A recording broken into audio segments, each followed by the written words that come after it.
오늘 낭독할 책은 슬기로운 환자 생활입니다. 지은이 김기덕. 충남대 의과대학 졸업, 충남대 의과대학원 예방의학 석사, 대전광역시 의사회 학술 이사, 대한생활습관병학회 수석 학술 이사. 네, 저자를 소개해드렸고요. 목차 소개하겠습니다. 총 8장으로 나누어져 있는데요. 1장 고혈압, 2장 이상지질혈증, 3장 당뇨병, 4장 비만, 5장 중간정리, 6장 골다공증, 7장 갱년기, 8장 만성피로증후군 이렇게 나누어져 있는데요.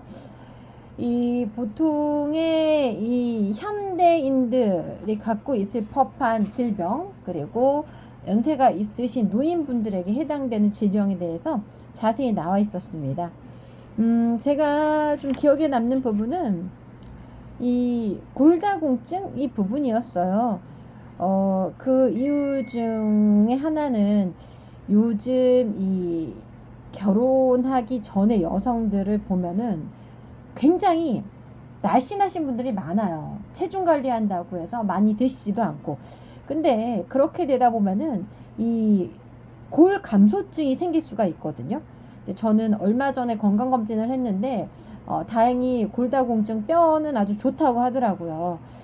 그래서 그래도 제가 이 8가지에 해당되는 사람은 아니지만 그럼에도 불구하고 조금 저와 비슷한 또래 나이에서 여성분들이 조금 있을 법한 그런 질병, 골다공증에 대해서 좀 낭독을 해보도록 하겠습니다.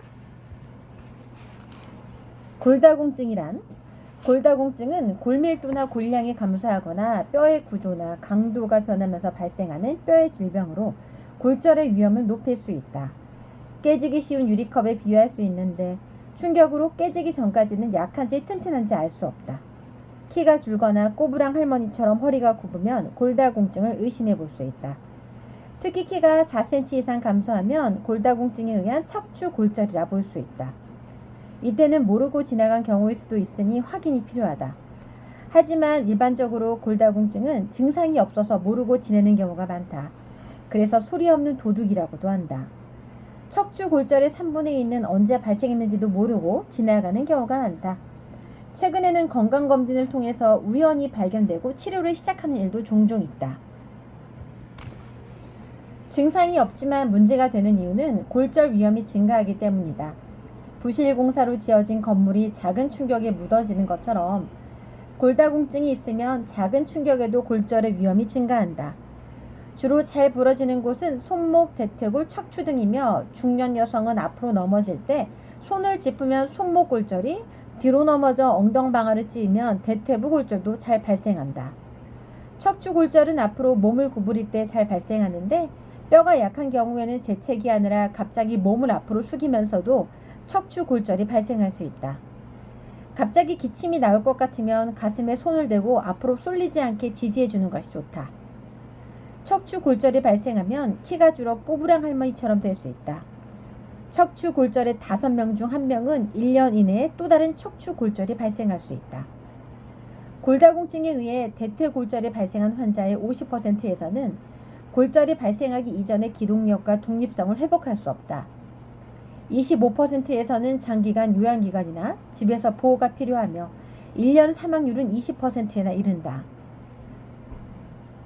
여성이 대퇴골절로 사망할 위험은 2.8%로 유방암으로 인한 사망률과 같다. 다른 점은 골다공증 혹은 그 전 단계부터 적극적으로 치료하면 발생 위험을 많이 줄일 수 있는 점이다. 그렇군요. 무섭네요. 제가 얼마 전에 의학 프로그램을 이제 보니까 텔레비전에서 봤는데 뭐 걸그룹이었는데 골 감소증이 벌써 생겼더라고요. 20대 초반인 것 같았는데. 자, 계속 낭독을 해보겠습니다. 골밀도, 골 형성과 골 흡수. 테세우스는 괴물인 미노타우로스를 죽이고 아테네의 젊은이들을 구해서 돌아온다. 플루타르코스 영웅전의 테세우스 편에는 아테네인들이 그가 타고 온 배를 수세기 동안 유지보수하면서 간직했다고 했다.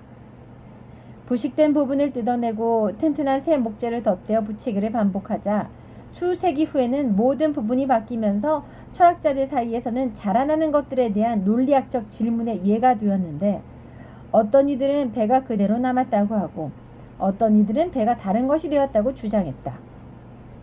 그런데 부식된 부분이 점점 많아지는데 수리하는 속도가 부식되는 속도보다 느리다면 어떻게 될까? 뼈가 만들어지는 과정을 골 형성이라고 하고 뼈가 파괴되는 과정을 골 흡수라고 한다. 테세우스의 배를 수리하는 것처럼 뼈에서도 같은 일이 발생한다. 뼈가 파괴되어 흡수되고 새로운 뼈로 교체되는 과정을 골재 형성 또는 뼈 리모델링이라고 한다. 낡은 잽을 수리하는 리모델링을 생각하면 더 쉽게 이해될 수 있다. 골재 형성은 3, 4주에 걸친 골 흡수로 시작되어 수개월 진행되는 골 형성으로 마무리되는 과정이다. 이런 과정을 통해 일반적으로 성인은 1년에 10% 정도의 뼈가 새로운 뼈로 교체되기 때문에 10년이 지나면 우리의 뼈가 완전히 새 것으로 교체되는 셈이다. 이런 골재 형성 과정에서 골 형성이 이루어지지 않으면 뼈가 만들어지지 않아 골 밀도가 감소하고 뼈가 약해질 것이다. 또한 골 흡수가 빠르게 이루어져도 뼈가 계속 파괴되어 골 밀도는 감소하고 뼈는 약해질 것이다. 골 흡수가 느리게 이루어지면 골 밀도는 어느 정도 유지될 수 있지만 부식된 부위를 교체하지 않은 테세우스의 배처럼 골질이 떨어져 문제가 될 수도 있다. 따라서 적절하게 골 형성과 골 흡수가 이루어져야 한다. 처음에는 골 형성이 더 우세하다. 일생에서 가장 뼈가 많을 때의 양을 최대 골량이라고 한다. 이후 서서히 골량이 감소하는데 어떤 사람은 골다공증을 노인이 되어서 증상이 나타나는 소화질환이라고 말했다. 과장된 면이 있지만 완전히 틀린 말도 아니다. 최대 골량이 높으면 높을수록 골다공증이 발생하는 시기가 늦어지기 때문이다. 어린 시절의 생활 습관에 따라 최대 골량의 차이가 난다. 여름에 열심히 일한 개미가 겨울에 따뜻하게 보내는 것처럼 어린 시절부터 뼈를 튼튼하게 하기 위한 노력을 하면 노년기에 골다공증을 예방할 수 있다. 너무 중요한 내용이죠. 개인적으로 저희 어머니가 이제 60대신데 뼈 나이, 골 나이가 20대 후반으로 나왔어요. 그래서 의사 선생님이 깜짝 놀라시면서 어머니 관리 어떻게 하세요? 라고 이제 물어보셨거든요. 깜짝 놀라서 간호사분들도 물어보셨대요.